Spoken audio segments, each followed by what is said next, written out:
You know better than to put gift cards or pay a bill and stick it in your mailbox. It's literally like putting up a red flag to the scammer saying, hey, come take what's in here, which is why a lot of folks opt for the blue mailbox. They believe that it's a safer option. But I gotta tell you, thieves have found a way to target this mailbox even without breaking in.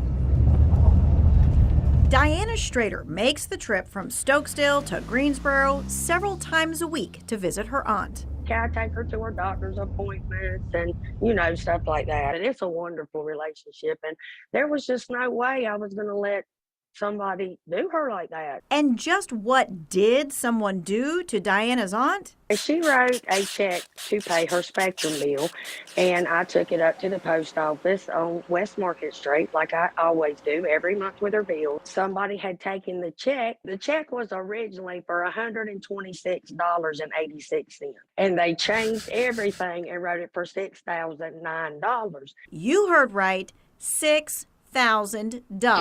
And I was in touch with a lady at the bank who was telling me that it was going to be turned over to the fraud department and that it could take up to 120 days for her to get her money back. The bank's fraud investigator asked for copies of the Spectrum bill, the canceled check, and an affidavit. And then we gave them their 120 days, and I never heard one word back from that bank. Never. They did not update us, did not anything. I called and left message after message, email after email, and it was just like they dropped off the face of the earth. And finally, when I reached out to you on, I think it was a Thursday, by Monday, they called my aunt and said her money would be back in the bank. $6,000 gone for more than 4 months. She said to me, this has upset me so much that I probably would have just let it go because I don't know what to do.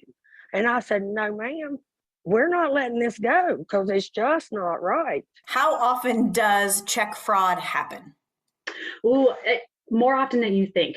I oftentimes in a lot of my trainings will get the comment, people still write checks. And indeed they do. Paige Hansen of Norton LifeLock says scammers are finding new ways to get those checks. She also says blue post office mailboxes are an easy target. They take a water bottle, some sticky substance around the water bottle, and kind of go fishing inside the mailbox. And then, of course, then the mail sticks to this water bottle, and then they pull it out and they have all this mail. She says it's no secret what happens next. Thieves use acetone like nail polish remover or paint thinner to lift the ink off the check. They change the amount and the payee. The next thing you know, you're out $6,000, just like Diana's aunt. My aunt even said, if this story helps one person, then it was worth it. So somebody else doesn't have to go through this. Thank you so very much, because there is no doubt in my mind that if I would not have contacted you, I would still be dealing with this. Right is right and wrong is wrong. There are 3 things that you can do. Number 1, always use a gel-based pen. You can get them at Walmart or Target. The ink of a gel-based pen cannot be lifted by acetone. Number 2, put alerts on your checking account so you know when any transaction goes through and for how much. Number 3, so many people are using mobile banking. When you give them your check, they scan it and then do what with it?